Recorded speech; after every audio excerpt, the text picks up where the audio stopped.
As most of you know by now, we had the Hollywoodbets claim in the small claims court at Verulam, and it took 3 days, 3 afternoons to sort out this bet, but the judgment was received recently, and let me just read you some of the judgments so that you need to know exactly what happened. We did lose the case.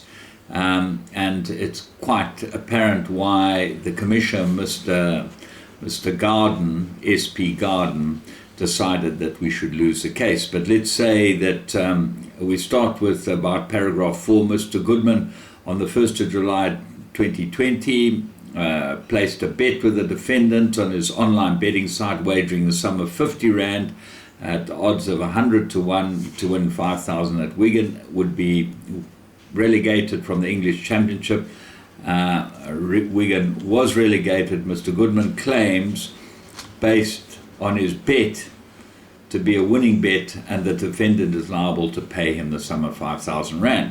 The defendant denies liability to the plaintiffs for the purpose of convenience, and this judgment, reference to the plaintiff shall mean the plaintiffs. The defendant's opposition and denial of liability is based on provisions of 2.2.2 in terms of the and conditions which it alleges allows it to correct any error at any time. This is the most important part.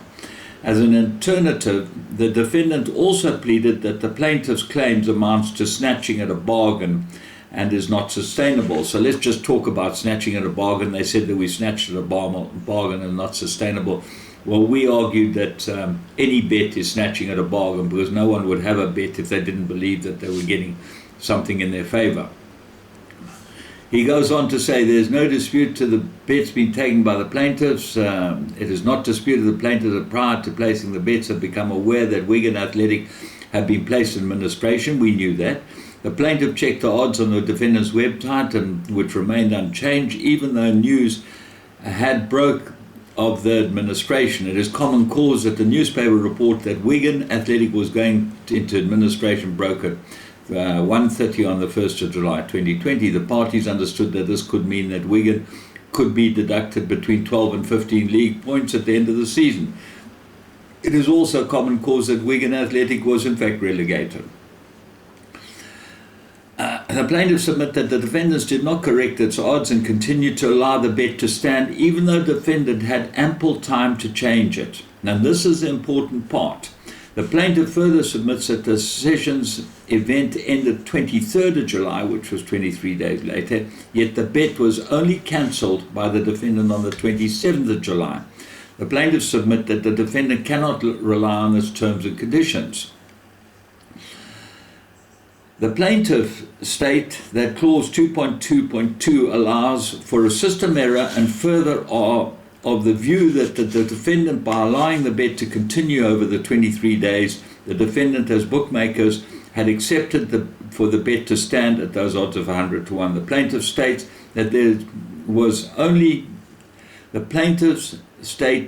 was only be in danger of relegation, and there was no certainty of this. They found value in the odds of 100 to 1 when they took their bets. The plaintiff submits that the relegation of Wigan Athletic only resulted after the loss of the team's last match. In other words, had they won the last match, and irrespective of the 12-point penalty deduction, they would not have been relegated, and their bets would have been losing bets.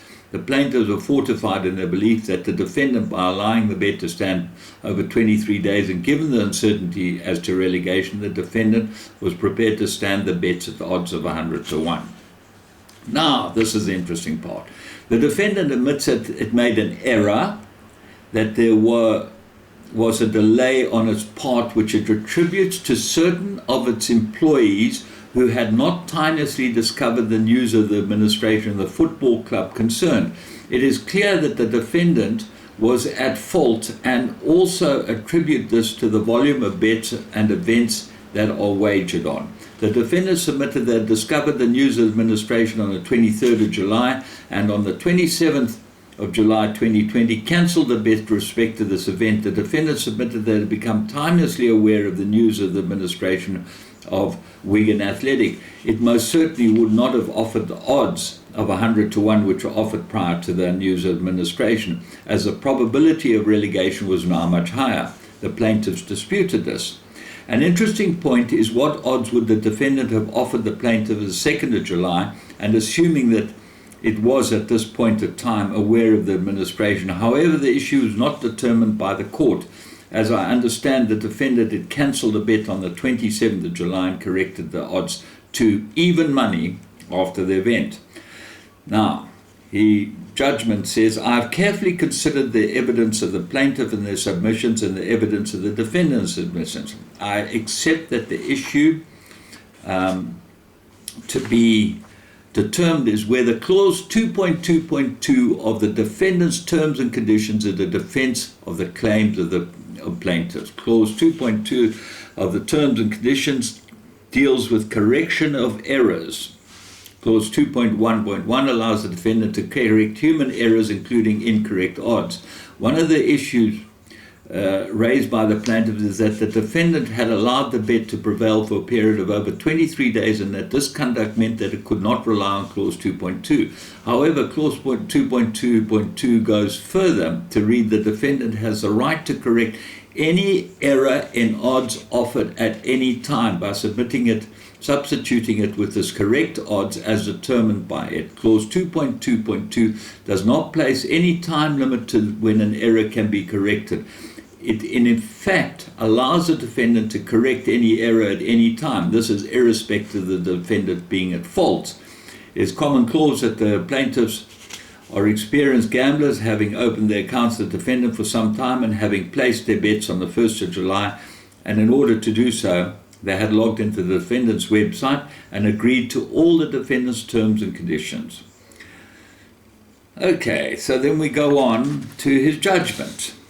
Okay, and it goes on, as to the issue of relegation or not, it is clear that whilst relegation was not guaranteed, the probabilities of this of being relegated was, however, now greater after news broke of the administration. It therefore would follow that the odds would not remain at 100 to 1. In my view, there was an error in the odds remaining at 100 to 1. The reason for this is simply because the defendant did not pick up the news. In the circumstances, the plaintiffs had failed to prove their case on balance of probabilities.